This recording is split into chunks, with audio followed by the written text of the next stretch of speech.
Hello बच्चों। और अब हम इस वीडियो में करेंगे अपने चैप्टर 6 का टिश्यूज़ के क्वेश्चन आंसर्स। ठीक है, तो सबसे पहले हम देखेंगे हमारा क्वेश्चन नंबर 1। तो उसमें उन्होंने कहा है व्हाट इज़ टिश्यू। ठीक है, तो टिश्यू क्या है? तो इन्होंने कहा है group of cells that are similar in structure and are organised together to achieve a particular function is called tissue. यानी कि क्या है, ये ग्रुप ऑफ सेल है जो क्या करते हैं, वो इन स्ट्रक्चर में बिल्कुल सेम होते हैं। ठीक है, सिमिलर होते हैं एक दूसरे से, और वो जो फंक्शन करते हैं वो एक पर्टिकुलर फंक्शन करते हैं, और उस ग्रुप को हम क्या नाम देते हैं अपना? टिश्यू। सेकंड क्वेश्चन है what is the utility of tissues in multicellular organisms. ठीक है, तो इनमें पूछा है क्वेश्चन में कि जो टिश्यूज़ की एबिलिटी है वो मल्टी सेलुलर ऑर्गेनिजम्स में क्या होगी। तो आंसर देखें, in multicellular organisms the body system is based on the division of labour. ठीक है, किस में डिवाइड है वो? Division of labour. यानी कि मल्टी सेलुलर में क्या करते हैं, कुछ जो पार्ट होता है सेल का वो अलग परफॉर्म करता है, दूसरा पार्ट अलग परफॉर्म करता है।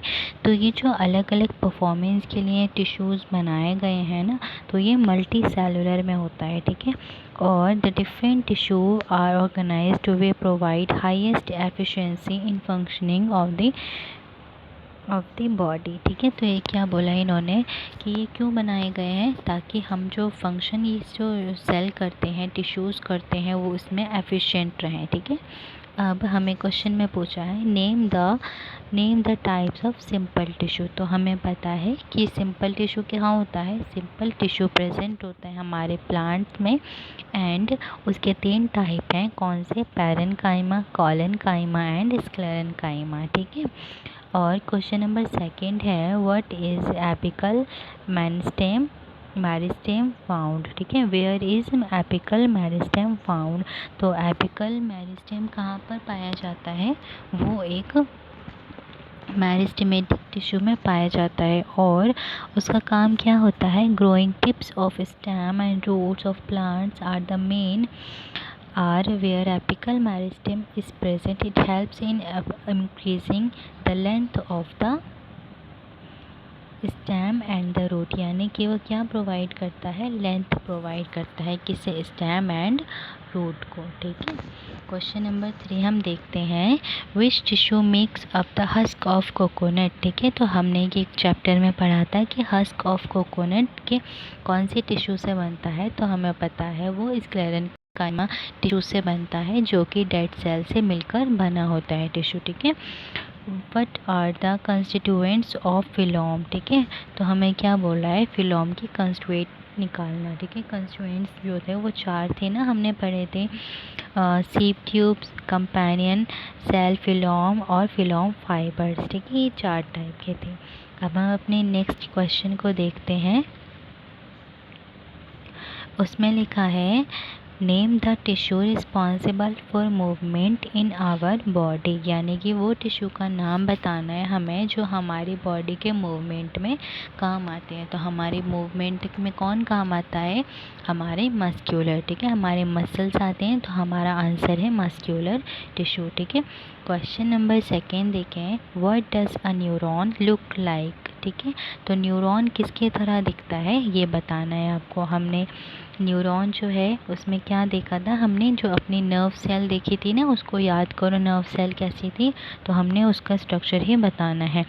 तो इसमें लिखा है neuron consist of a cell body with the nucleus. ठीक है, क्या होता है उसके अंदर? सेल बॉडी होती है और न्यूक्लियस होता है, cytoplasm. It has 2 important extension name as axon and dendrites. है ना, 2 चीज़ें हमने पढ़ी थी। क्या होता है इसके अंदर? एक्सन होता है और डेट्रियाइड्स होता है। Each neuron has a single long part होता है ना। हाँ, हम अगर नर्व सेल को याद करें कि लॉन्ग पार्ट होता है, तो उसका नाम क्या दिया उन्होंने? Axon. And many short branches जो उसके आगे आगे लगे होते हैं उसे उन्होंने क्या नाम दिया है? डेंड्राइट्स। ठीक है, और जो मैनी नर्व फाइबर हैं वो किससे कनेक्ट होती हैं टुगेदर कनेक्टिव टिश्यू सेट, और ये क्या बना देती हैं एक नर्व सेल। क्वेश्चन नंबर 3 देखते हैं। Give 3 features of cardiac muscles, यानी कार्डियक जो मसल्स होती हैं उसके 3 फीचर बताने हैं हमें। ठीक है, तो फर्स्ट फीचर है दीज आर इनवॉलेंट्री। ठीक है, क्या होती हैं ये इनवॉलेंट्री, यानी कि हम इनको खुद कंट्रोल नहीं कर सकते। ठीक है, show rhythmic contraction and relaxation through out the life, यानी कि क्या करता है रिदमेटिक, यानी अपने रिदम में चलती हैं। ठीक है, the cells are cylindrical branched, यानी कि जो सेल्स होती हैं वो कैसी होती हैं सिलेंड्रिकल ब्रांच्ड होती हैं। ठीक है, and uninucleate having faint cross striations. ठीक है, और थर्ड है these muscles do not get fatigued under normal condition. ठीक है, अब क्वेश्चन नंबर 4 देखते हैं हम। What are the functions of areolar tissue, यानी एरोलर टिश्यू का फंक्शन बताना है। ठीक है, तो हमने देखा it fills the space inside the organs, third acts as a packing tissue, यानी कि ये कैसे एक्ट करता है, ये फिल करता है हमारे स्पेस को जो ऑर्गन्स के बीच में होता है। ठीक है, it support many delicate organs in the body, and third है it plays role in repair of tissue, यानी कि क्या रोल प्ले करता है रिपेयर ऑफ टिश्यू का रोल प्ले करता है। ठीक है, अब हम अपने एक्सरसाइज के क्वेश्चन को देख लेते हैं। क्वेश्चन नंबर 1 है डिफाइन द टर्म टिश्यू। तो हमने अभी ये क्वेश्चन भी किया था और हमने अपने चैप्टर में भी पढ़ा है कि टिश्यू क्या है। टिश्यू एक ग्रुप ऑफ सेल है, और वो जो सेल है उनका स्ट्रक्चर बिल्कुल सिमिलर है, और वो क्या करते हैं वो एक जैसे फंक्शंस को करते हैं। ठीक है, और वो क्या कहलाते हैं टिश्यू कहलाते हैं। और हम अपने सेकंड क्वेश्चन को देखते हैं। How many types of element together makeup the xylem tissue name them. ठीक है, जाइलम टिश्यू जो बनता है उसकी जो कितने एलिमेंट्स हैं हमें उनके नाम देने हैं। ठीक है, तो हमने नाम यहाँ दिए है, देखो जाइलम टेशेट्स और xylem vessel, xylem parenchyma, xylem fibres. ठीक है, फिर उसके बाद हम देखते हैं कि हमारा थर्ड क्वेश्चन क्या कहता है। How are simple tissues different from complex tissues in plant, यानी हमें डिफरेंस किसका बताना है, हमें बताना है प्लांट्स के अंदर कॉम्प्लेक्स और सिंपल टिश्यू में। ठीक है, तो जो हमारे सिंपल टिश्यू हैं वो एक ही टाइप के सेल से मिलकर बने होते हैं। ठीक है, और ये क्या करते हैं, ये सपोर्ट और स्टोरेज का काम करते हैं। ठीक है, जैसे कि हमारा एग्जाम्पल में दिया है पैरेन्काइमा, कॉलनकाइमा, स्क्लेरेन्काइमा। ठीक है, और हमारे जो कॉम्प्लेक्स टिश्यू है ये क्या करते हैं, ये जो बनते हैं वो एक से ज़्यादा तरीक़ों की सेल से बनते हैं मिलकर, और ये किस लिए करते हैं, ये हमेशा क्या ट्रांसपोर्ट करते हैं, वाटर को, मिनरल्स को और शुगर को। ठीक है, तो क्या करते हैं ये रिस्पॉन्सिबल किसके लिए होते हैं, ट्रांसपोर्ट करने के लिए। और इसमें 2 टाइप आते हैं, कौन कौन से, जाइलम एंड फिलोम। ठीक है, हमारा क्वेश्चन नंबर 4 है differentiate between parenchyma, collenchyma and sclerenchyma on the basis of the cell wall. तो अगर हम सेल वॉल को देखें तो जो हमारे पैरेन्काइमा होती है उसके अंदर सेल वॉल बहुत ही ज़्यादा पतली होती हैं। ठीक है, बहुत ही ज़्यादा थिन होती हैं। और अगर हम ध्यान से देखें तो जो हमारे कॉलनकाइमा होते हैं उसकी जो वॉल्स होती हैं वो बहुत ही ज़्यादा थिक होती हैं। ठीक है, और जो हमारे स्क्लेरेन्काइमा होती हैं उसकी वॉल कैसी होती हैं, बहुत ही ज़्यादा थिक होती हैं, और डेड सेल्स है वो मिलकर बनी होती हैं। अब हम अपने सेल को देखें पैरेन्काइमा को, तो सेल क्या होती हैं, यूनिफॉर्मली थिन होती हैं। ठीक है, और the cell are loosely packed with large intercellular space, यानी कि उनकी सेल्स के बीच में बहुत ज़्यादा स्पेस होता है। ठीक है, और अगर हम कॉलनकाइमा को देखें तो जो हमारे कॉलनकाइमा है तो ये किस में होती हैं, लिविंग सेल्स में होती हैं, और इनकी थिक वॉल्स होती हैं। और अगर हम देखें तो इनके जो मोटापा होता है वो इर्रेगुलर होता है, यानी कि कहीं मोटा कहीं पतला होता है। ठीक है, और जो हमारे स्क्लेरेन्काइमा है अगर हम उसे देखें तो इसके अंदर बिल्कुल भी स्पेस नहीं होता, डेड सेल से बनी होती हैं। ठीक है, अब हम अपने क्वेश्चन नंबर 5 को देखते हैं। What are the functions of the stomata. तो हमें पता है स्टोमेटा क्या थे, वो पोर्स थे जो हमारे एपिडर्मिस के ऊपर होते हैं। उन पोर्स को हम क्या कहते हैं, स्टोमेटा। और ये क्या क्या वर्क करता है, ये वर्क करता है, stomata are essential for gas exchange with the atmosphere and helps in transpiration in the form of water vapour through leaves. यानी ये काम करता है, स्टोमेटा काम करता है, गैस को एक्सचेंज करता है एटमॉस्फेयर से और ट्रांसपिरेशन करता है वाटर की फॉर्म को वेपर में चेंज करने का। ठीक है। और हमारा क्वेश्चन नंबर 6 है, diagrammatically show the difference between the 3 types of muscles fibre. तो हमें पता है हमारे मसल्स फाइबर कितने टाइप के होते हैं, striated, smooth and cardiac muscles. ठीक है, कौन कौन सी होती हैं, स्मूथ, स्ट्रेटेड एंड कार्डियक। ठीक है, तो हमारी इनका डायग्राम बनाना है। तो आपने देखो इनके जो डायग्राम्स हैं वो ये रहे, इनके डायग्राम्स बनाने हैं। क्वेश्चन नंबर 7 है, what is the specific function of the cardiac muscle. तो हमें बताना है कार्डियक मसल का स्पेशल फंक्शन। ठीक है, the specific function of the cardiac muscle is to control the contraction and relaxation of the heart। यानी कि क्या बोला इन्होंने कि contraction and relaxation of the heart होता है। ठीक है, कहाँ क्या होता है वो cardiac muscle का function। ठीक है, और हम अगर ध्यान से देखें तो हमें क्वेश्चन नंबर 8 में देखा है, differentiate between striated, unstriated and cardiac muscles on the basis of their structure and site location of the body. ठीक है, तो हमारे ये 3 टाइप की मसल्स हैं, कौन कौन सी, अनस्ट्रेटेड, स्ट्रेटेड और कार्डियक। ये हमारी कौन सी मसल हैं, अब देखो ये जो हमारी स्ट्रेटेड मसल है तो इसकी जो सेल होती है वो कैसी होती है, सिलेंड्रिकल होती हैं। ठीक है, और अनस्ट्रेटेड की सेल क्या होती है, लंबी, और कार्डियक की क्या होती हैं, वो भी सिलेंड्रिकल होती हैं। बट अगर हम स्ट्रेटेड की देखें तो ये क्या होती हैं, सेल्स जो हैं वो ब्रांच नहीं होती, इसमें भी ब्रांच नहीं होती बट इसमें ब्रांच होती हैं।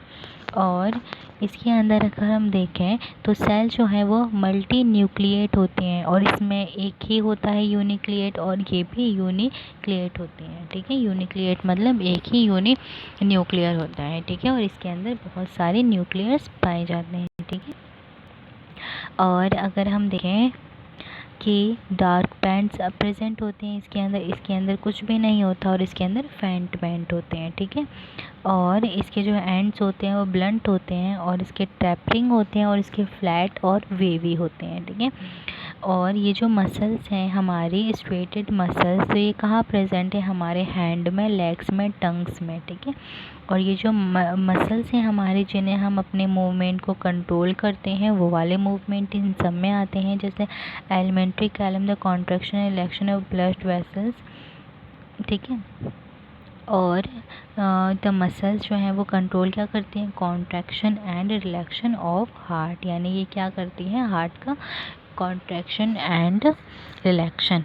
Draw labelled diagram of neuron. तो देखो ये हमारे न्यूरॉन है, न्यूरॉन का डायग्राम बनाना है। ये जो लंबी लाइन है इसका नाम देते हैं हम एक्सॉन, और ये जो हमारे जो लंबी लंबी बाल से दिखते हैं थिक हेयर, इनको बोलते हैं हम डेंड्राइट्स।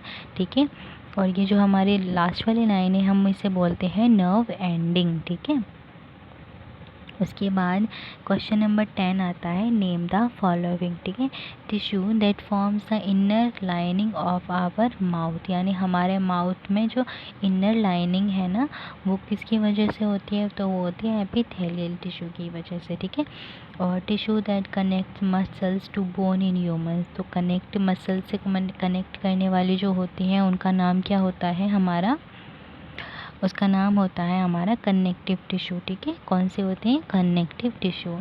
और जो हमारे फूड, जो प्लांट के अंदर फूड को ट्रांसपोर्ट करती हैं उसका नाम क्या होता है, उसका नाम होता है फिलोम। ठीक है, उसके बाद जो टिश्यू स्टोर करता है फैट हमारी बॉडी में उसका नाम क्या होता है, एडिपोज। ठीक है, हमें पता है ना हमारी बॉडी में जहाँ पर फैट स्टोर होता है उसका नाम क्या है, एडिपोज। हमारे कनेक्टिव टिश्यू जो होते हैं विद फ्लूइड मैट्रिक्स। तो फ्लूइड वाला कनेक्टिव टिश्यू किसे कहते हैं हम, ब्लड को। ठीक है। और हमारा जो टिश्यू है जो ब्रेन में प्रेजेंट है उसका नाम होता है नर्वस टिश्यू, ठीक है। क्योंकि हमने पता है ना हमारे ब्रेन में, हमारे स्पाइनल कॉर्ड में कौन सा टिश्यू है, हमारे नर्वस का, ठीक है। फिर हम अपना क्वेश्चन 11 देखते हैं। Identify the type of tissue in the following, ठीक है। तो हमें क्या करना है, आइडेंटिफाई करना है कि स्किन में कौन से टाइप का टिश्यू होता है, हमारा स्ट्रेटेड, ठीक है, एपिथेलियल टिश्यू। अगर हमारी बार्क ऑफ ट्री है तो उसमें कौन सा टिश्यू होगा, सिंपल परमानेंट टिश्यू। हमारी बोन में कौन सा टिश्यू प्रेजेंट होगा, कनेक्टिव टिश्यू, ठीक है। और हमारे लाइनिंग ऑफ किडनी है तो उसमें कौन सा होगा, हमारा क्यूबॉइडल एपिथेलियल टिश्यू, ठीक है। वास्कुलर बंडल में क्या होगा, कॉम्प्लेक्स परमानेंट टिश्यू, ठीक है। अब हम ध्यान से देखें तो हमें क्वेश्चन नंबर 12 में बोला है name the region in which parenchyma tissue is present. तो हमारे पैरेन्काइमा टिश्यू कहाँ प्रेजेंट होता है, हमने ये बताना है। तो वो कहाँ पर प्रेजेंट है, हमारे लीव्स में है ना, लीव्स के वीन्स पढ़ी थी ना हमने, और हमारे फ्रूट्स में, ठीक है, फ्लावर्स में, ठीक है, यहाँ पर क्या होता है, पैरेन्काइमा प्रेजेंट होता है।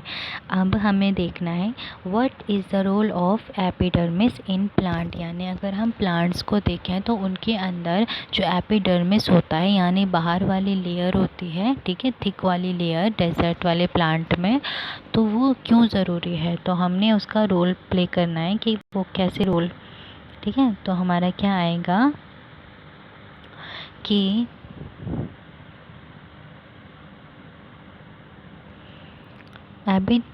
Epidermal is present on the outer surface of the entire plant body, है ना, बाहर वाली बॉडी का जो होता है कवर करने का उसे हम एपिडर्मल कहते हैं टिश्यू।